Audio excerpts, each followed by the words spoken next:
4. La place de la Trinité était presque déserte, sous un éclatant soleil de juillet. Une chaleur pesante écrasait Paris, comme si l'air de là-haut, alourdi, brûlé, était retombé sur la ville, de l'air épais et cuisant qui faisait mal dans la poitrine. Les chutes d'eau, devant l'église, tombaient mollement. Elles semblaient fatiguées de couler, lasses et molles aussi, et le liquide du bassin où flottaient des feuilles et des bouts de papier avait l'air un peu verdâtre, épais et glauque. Un chien, ayant sauté par-dessus le rebord de pierre, se baignait dans cette onde douteuse. Quelques personnes, assises sur les bancs du petit jardin rond qui contourne le portail, regardaient cette bête avec envie. Duroy tira sa montre. Il n'était encore que 3 heures. Il avait 30 minutes d'avance. Il riait en pensant à ce rendez-vous. Les églises lui sont bonnes à tous les usages, se disait-il. Elle la consolant d'avoir épousé un juif, lui donne une attitude de protestation dans le monde politique, une allure comme il faut dans le monde distingué, et un abri pour ses rencontres galantes. Ce que c'est que l'habitude de se servir de la religion comme on se sert d'un en tout cas. S'il fait beau, c'est une canne, s'il fait du soleil, c'est une ombrelle, s'il pleut, c'est un parapluie, et, si on ne sort pas, on le laisse dans l'antichambre. Et elles sont des centaines comme ça, qui se fichent du bon Dieu comme d'une guigne, mais qui ne veulent pas qu'on en dise du mal et qui le prennent à l'occasion pour entremetteurs. Si on leur proposait d'entrer dans un hôtel meublé, elles trouveraient ça une infamie, et il leur semble tout simple de filer l'amour au pied des hôtels. Il marchait lentement le long du bassin, puis il regarda l'heure de nouveau à l'horloge du clocher, qui avançait de 2 minutes sur sa montre. Elle indiquait 3h05. Il jugea qu'il serait encore mieux dedans, et il entra. Une fraîcheur de cave le saisit, il l'aspira avec bonheur, puis il fit le tour de la nef pour bien connaître l'endroit. Une autre marche régulière, interrompue parfois, puis recommençant, répondait, au fond du vaste monument, au bruit de ses pieds qui montaient sonores sous la haute voûte. La curiosité lui vint de connaître ce promeneur. Il le chercha. C'était un gros homme chauve, qui allait le nez en l'air, le chapeau derrière le dos. De place en place, une vieille femme agenouillée priait, la figure dans ses mains. Une sensation de solitude, de désert, de repos, saisissait l'esprit. La lumière, nuancée par les vitraux, était douce aux yeux. Duroy trouva qu'il faisait rudement bon là-dedans. Il revint près de la porte, et regarda de nouveau sa montre. Il n'était encore que 3h15.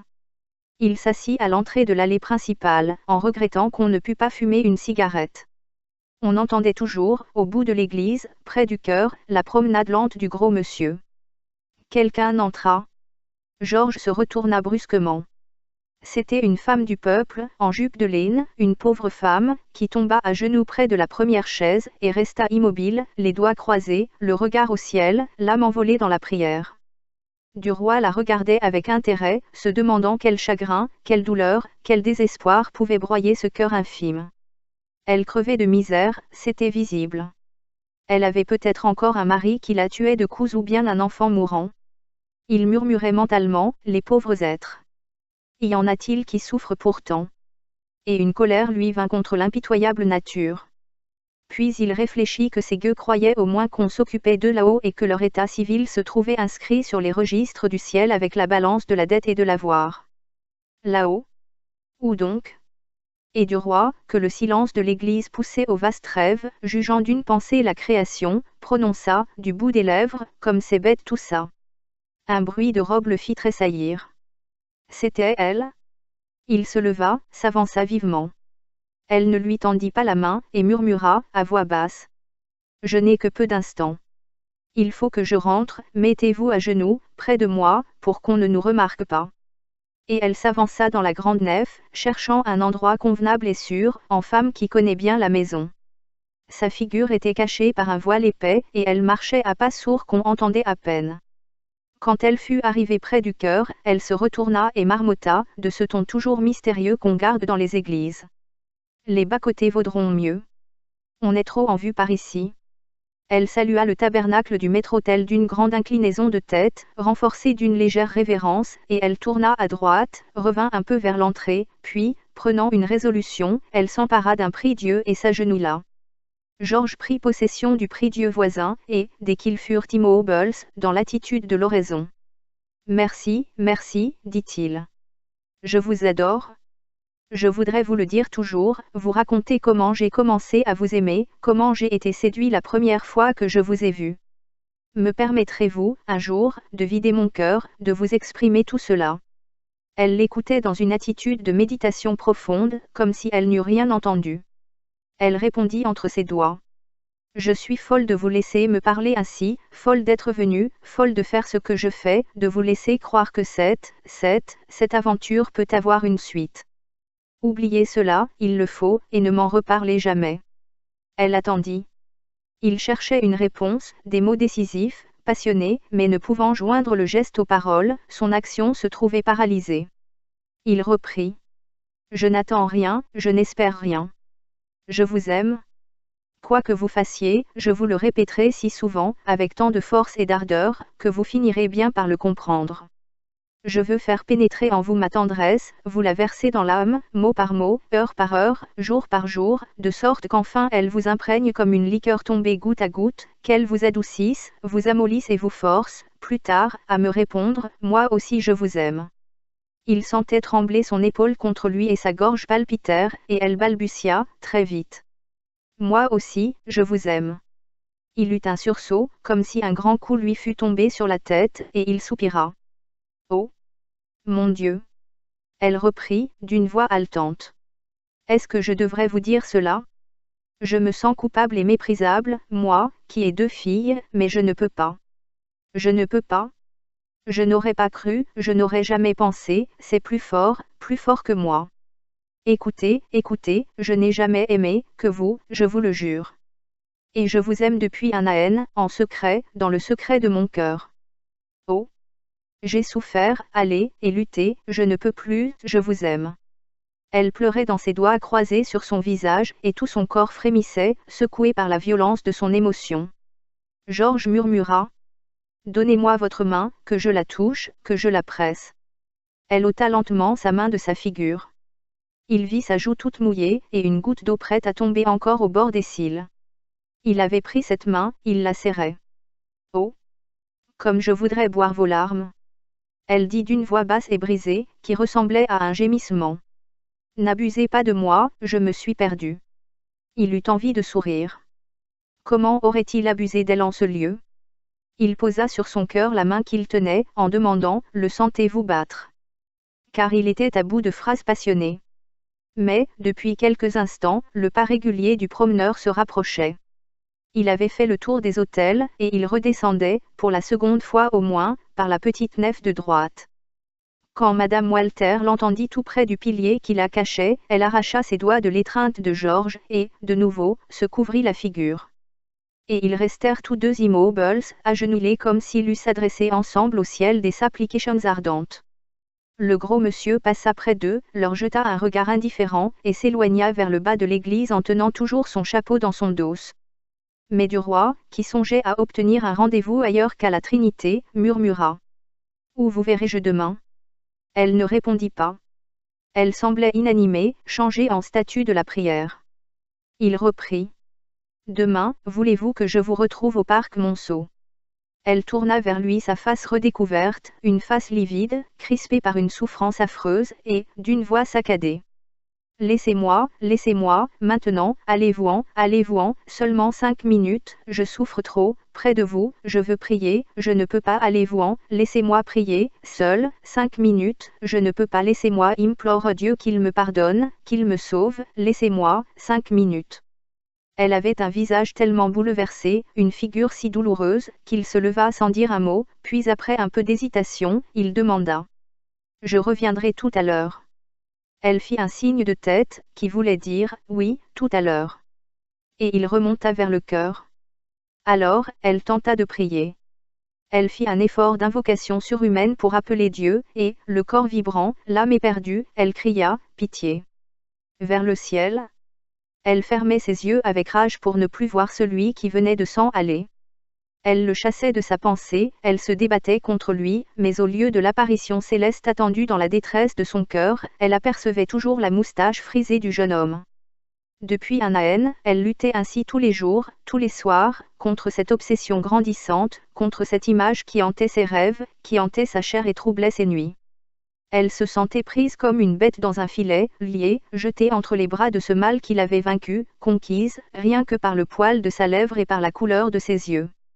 Et maintenant, dans cette église, tout près de Dieu, elle se sentait plus faible, plus abandonnée, plus perdue encore que chez elle. Elle ne pouvait plus prier, elle ne pouvait penser qu'à lui. Elle souffrait déjà qu'il se fût éloigné. Elle luttait cependant en désespérée, elle se défendait, appelait du secours de toute la force de son âme. Elle eût voulu mourir, plutôt que de tomber ainsi, elle qui n'avait point failli.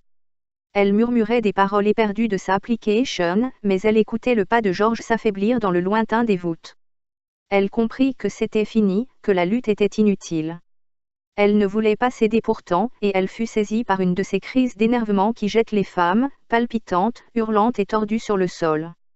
Elle tremblait de tous ses membres, sentant bien qu'elle allait tomber, se rouler entre les chaises en poussant des cris aigus. Quelqu'un s'approchait d'une marche rapide. Elle tourna la tête. C'était un prêtre. Alors elle se leva, courut à lui en tendant ses mains jointes, et elle balbutia, « Oh! Sauvez-moi! Sauvez-moi » Il s'arrêta surpris. « Qu'est-ce que vous désirez, madame ? Je veux que nous me sauviez. Ayez pitié de moi. Si vous ne venez pas à mon aide, je suis perdu. » Il la regardait, se demandant si elle n'était pas folle. Il reprit.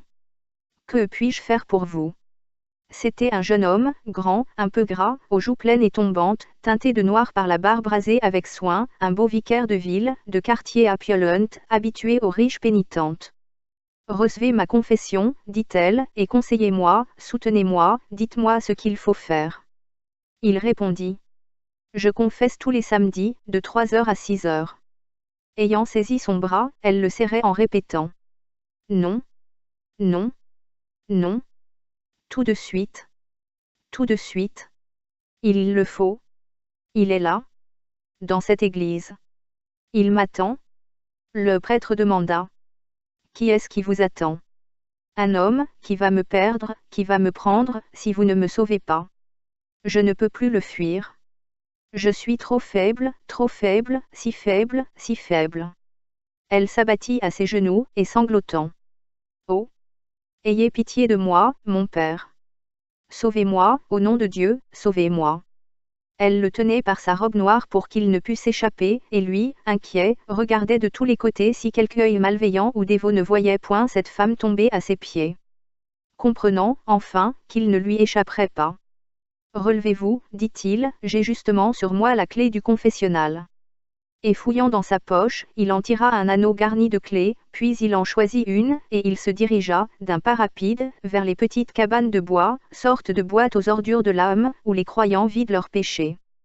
Il entra par la porte du milieu qu'il referma sur lui, et Madame Walter, s'étant jetée dans l'étroite case d'à côté, balbutia avec ferveur, avec un élan passionné d'espérance. « Bénissez-moi, mon père, parce que j'ai péché. » Du roi, ayant fait le tour du chœur, descendit la nef de gauche. Il arrivait au milieu quand il rencontra le gros monsieur chauve, allant toujours de son pas tranquille, et il se demanda. Qu'est-ce que ce particulier-là peut bien faire ici ? Le promeneur aussi avait ralenti sa marche et regardait Georges avec un désir visible de lui parler. Quand il fut tout près, il salua, et très poliment. « Je vous demande pardon, monsieur, de vous déranger, mais pourriez-vous me dire à quelle époque a été construit ce monument ? » Du roi répondit. « Ma foi, je n'en sais trop rien, je pense qu'il y a 20 ans, ou 25 ans. C'est, d'ailleurs, la première fois que j'y entre. » « Moi aussi. Je ne l'avais jamais vu. » Alors, le journaliste, qu'un intérêt gagnait, reprit. « Il me semble que vous le visitez avec grand soin. Vous l'étudiez dans ses détails. » L'autre, avec résignation. « Je ne le visite pas, monsieur, j'attends ma femme qui m'a donné rendez-vous ici, et qui est fort en retard. » Puis il se tut, et après quelques secondes. Il fait rudement chaud, dehors. Du roi le considérait, lui trouvant une bonne tête, et, tout à coup, il s'imagina qu'il ressemblait à Forestier. « Vous êtes de la province, dit-il. »« Oui. Je suis de Rennes. »« Et vous, monsieur, c'est par curiosité que vous êtes entré dans cette église. »« Non. J'attends une femme, moi. » Et l'ayant salué, le journaliste s'éloigna, le sourire aux lèvres. En approchant de la grande porte, il revit la pauvresse, toujours à genoux et priant toujours. Il pensa. Christi. Elle a l'invocation tenace. Il n'était plus ému, il ne la plaignait plus. Il passa, et, doucement, se mit à remonter la nef de droite pour retrouver Madame Walter. Il guettait de loin la place où il l'avait laissée, s'étonnant de ne pas l'apercevoir. Il crut s'être trompé de pilier, alla jusqu'au dernier, et revint ensuite. Elle était donc partie. Il demeurait surpris et furieux. Puis il s'imagina qu'elle le cherchait, et il refit le tour de l'église. Ne l'ayant point trouvée, il retourna s'asseoir sur la chaise qu'elle avait occupée, espérant qu'elle l'y rejoindrait. Et il attendit. Bientôt un léger murmure de voix éveilla son attention. Il n'avait vu personne dans ce coin de l'église. D'où venait donc ce chuchotement? Il se leva pour chercher, et il aperçut, dans la chapelle voisine, les portes du confessionnal. Un bout de robe sortait de l'une et traînait sur le pavé. Il s'approcha pour examiner la femme. Il la reconnut. Elle se confessait. Il sentit un désir violent de la prendre par les épaules et de l'arracher de cette boîte. Puis il pensa, bah. C'est le tour du curé, ce sera le mien demain. Et il s'assit tranquillement en face des guichets de la pénitence, attendant son heure, et ricanant, à présent, de l'aventure. Il attendit longtemps. Enfin, Madame Walter se releva, se retourna, le vit et vint à lui. Elle avait un visage froid et sévère. Monsieur, dit-elle, je vous prie de ne pas m'accompagner, de ne pas me suivre, et de ne plus venir, seul, chez moi. Vous ne seriez point reçu. Adieu. Et elle s'en alla, d'une démarche digne. Il la laissa s'éloigner, car il avait pour principe de ne jamais forcer les événements. Puis comme le prêtre, un peu troublé, sortait à son tour de son réduit, il marcha droit à lui, et le regardant au fond des yeux, il lui grogna dans le nez. Si vous ne portiez point une jupe, vous, quelle paire de soufflets sur votre vilain museau.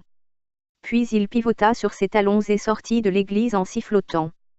Debout sous le portail, le gros monsieur, le chapeau sur la tête et les mains derrière le dos, las d'attendre, parcourait du regard la vaste place et toutes les rues qui s'y rejoignent. Quand Duroy passa près de lui, ils se saluèrent.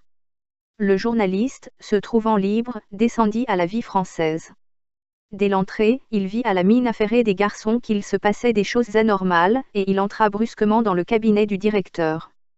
Le père Walter, debout, nerveux, dictait un article par phrases réchées, donnait, entre deux alinéas, des missions à ses reporters qui l'entouraient, faisait des recommandations à Boisse-Renard, et décachetait des lettres. Quand Duroy entra, le patron poussa un cri de joie. Ah! Quelle chance, voilà belle amie! Il s'arrêta net, un peu confus, et s'excusa. Je vous demande pardon de vous avoir appelé ainsi, je suis très troublé par les circonstances. Et puis, j'entends ma femme et mes filles vous nommer belle amie du matin au soir, et je finis par en prendre moi-même l'habitude. Vous ne m'en voulez pas? Georges riait. Pas du tout. Ce surnom n'a rien qui me déplaise. Le père Walter reprit. Très bien, alors je vous baptise belle amie comme tout le monde. Eh bien. Voilà, nous avons de gros événements. Le ministère est tombé sur un vote de 310 voix contre 102. Nos vacances sont encore remises au calende grec, et nous voici au 28 juillet. L'Espagne se fâche pour le Maroc, c'est ce qui a jeté bas Durand de Leyne et ses acolytes. Nous sommes dans le pétrin jusqu'au cou. Marot est chargé de former un nouveau cabinet. Il prend le général Boutin d'Acre à la guerre et notre ami Laroche-Mathieu aux affaires étrangères. Il garde lui-même le portefeuille de l'Intérieur, avec la présidence du Conseil. Nous allons devenir une feuille officieuse. Je fais l'article de tête, une simple déclaration de principe, en traçant leur voie au ministre. Le bonhomme sourit et reprit. La voie qu'il compte suivre, bien entendu. Mais il me faudrait quelque chose d'intéressant sur la question du Maroc, une actualité, une chronique à effet, à sensation, je ne sais quoi. Trouvez-moi ça, vous. Duroy réfléchit une seconde puis répondit. J'ai votre affaire. Je vous donne une étude sur la situation politique de toute notre colonie africaine, avec la Tunisie à gauche, l'Algérie au milieu, et le Maroc à droite, l'histoire des races qui peuplent ce grand territoire, et le récit d'une excursion sur la frontière marocaine jusqu'à la grande oasis de Figuig où aucun Européen n'a pénétré et qui est la cause du conflit actuel. Ça vous va-t-il? Le père Walter s'écria. Admirable. Et quel titre? De Tunis à Tanger. Superbe. Et du roi s'en alla fouiller dans la collection de la Vie française pour retrouver son premier article, Les Mémoires d'un chasseur d'Afrique, qui, débaptisé, retapé et modifié, ferait admirablement l'affaire, d'un bout à l'autre, puisqu'il y était question de politique coloniale, de la population algérienne et d'une excursion dans la province d'Oran. En 3/4 d'heure, la chose fut refaite, rafistolée, mise au point, avec une saveur d'actualité et des louanges pour le nouveau cabinet. Le directeur, ayant lu l'article, déclara. C'est parfait, parfait, parfait. Vous êtes un homme précieux. Tous mes compliments. Et du roi rentra dîner, enchanté de sa journée, malgré l'échec de la Trinité, car il sentait bien la partie gagnée. Sa femme, fiévreuse, l'attendait. Elle s'écria en le voyant. Tu sais que Laroche est ministre des Affaires étrangères. Oui, je viens même de faire un article sur l'Algérie à ce sujet. Quoi donc? Tu le connais, le premier que nous ayons écrit ensemble, Les Mémoires d'un chasseur d'Afrique, revu et corrigé pour la circonstance. Elle sourit. Ah! Oui, mais ça va très bien. Puis après avoir songé quelques instants. J'y pense, cette suite que tu devais faire alors, et que tu as laissée en route. Nous pouvons nous y mettre à présent? Ça nous donnera une jolie série bien en situation. Il répondit en s'asseyant devant son potage. Parfaitement. Rien ne s'y oppose plus, maintenant que ce cocu de forestier est trépassé. Elle répliqua vivement d'un ton sec, blessé. Cette plaisanterie est plus que déplacée, et je te prie d'y mettre un terme. Voilà trop longtemps qu'elle dure. Il allait riposter avec ironie, on lui apporta une dépêche contenant cette seule phrase, sans signature. J'avais perdu la tête. Pardonnez-moi et venez demain, 4 heures, au parc Monceau. Il comprit, et, le cœur tout à coup plein de joie, il dit à sa femme, en glissant le papier bleu dans sa poche. Je ne le ferai plus, ma chérie. C'est bête. Je le reconnais. Et il recommença à dîner. Tout en mangeant, il se répétait ces quelques mots. J'avais perdu la tête, pardonnez-moi, et venez demain, 4 heures, au parc Monceau. Donc elle cédait. Cela voulait dire, je me rends, je suis à vous, où vous voudrez, quand vous voudrez. Il se mit à rire. Madeleine demanda. Qu'est-ce que tu as? Pas grand-chose. Je pense à un curé que j'ai rencontré tantôt, et qui avait une bonne binette. Du roi arriva juste à l'heure au rendez-vous du lendemain. Sur tous les bancs du parc étaient assis des bourgeois accablés par la chaleur, et des bonnes nonchalants qui semblaient rêver pendant que les enfants se roulaient dans le sable des chemins. Il trouva Madame Walter dans la petite ruine antique où coule une source. Elle faisait le tour du cirque étroit de colonnettes, d'un air inquiet et malheureux. Aussitôt qu'il l'eut salué. Comme il y a du monde dans ce jardin, dit-elle. Il saisit l'occasion. Oui, c'est vrai, voulez-vous venir autre part? Mais où? N'importe où, dans une voiture, par exemple. Vous baisserez le store de votre côté, et vous serez bien à l'abri. Oui, j'aime mieux ça, ici je meurs de peur. Eh bien, vous allez me retrouver dans 5 minutes à la porte qui donne sur le boulevard extérieur. J'y arriverai avec un fiacre. Et il partit en courant. Dès qu'elle l'eut rejoint et qu'elle eut bien voilé la vitre de son côté, elle demanda. Où avez-vous dit au cocher de nous conduire? Georges répondit. Ne vous occupez de rien, il est au courant. Il avait donné à l'homme l'adresse de son appartement de la rue de Constantinople. Elle reprit. Vous ne vous figurez pas comme je souffre à cause de vous, comme je suis tourmentée et torturée. Hier, j'ai été dure, dans l'église, mais je voulais vous fuir à tout prix. J'ai tellement peur de me trouver seule avec vous. M'avez-vous pardonné? Il lui serrait les mains. Oui, oui. Qu'est-ce que je ne vous pardonnerai pas, vous aimant comme je vous aime? Elle le regardait d'un air suppliant. Écoutez, il faut me promettre de me respecter, de ne pas autrement je ne pourrai plus vous revoir. Il ne répondit point d'abord, il avait sous la moustache ce sourire fin qui troublait les femmes. Il finit par murmurer. Je suis votre esclave. Alors elle se mit à lui raconter comment elle s'était aperçue qu'elle l'aimait en apprenant qu'il allait épouser Madeleine Forestier. Elle donnait des détails, de petits détails de dates et de choses intimes. Soudain elle se tut. La voiture venait de s'arrêter. Du roi ouvrit la portière. Où sommes-nous? dit-elle. Il répondit. Descendez et entrez dans cette maison. Nous y serons plus tranquilles. Mais où sommes-nous? Chez moi. C'est mon appartement de garçon que j'ai repris, pour quelques jours, pour avoir un coin où nous puissions nous voir. Elle s'était cramponnée au capiton du fiacre, épouvantée à l'idée de ce tête-à-tête, et elle balbutiait. Non, non, je ne veux pas. Je ne veux pas. Il prononça d'une voix énergique. Je vous jure de vous respecter. Venez. Vous voyez bien qu'on nous regarde, qu'on va se rassembler autour de nous. Dépêchez-vous, descendez. Et il répéta. Je vous jure de vous respecter. Un marchand de vin sur sa porte les regardait d'un air curieux. Elle fut saisie de terreur et s'élança dans la maison. Elle allait monter l'escalier. Il la retint par le bras. C'est ici, au rez-de-chaussée. Et il la poussa dans son logis. Dès qu'il eut refermé la porte, il la saisit comme une proie. Elle se débattait, luttait, bégayait. Oh! Mon Dieu! Oh!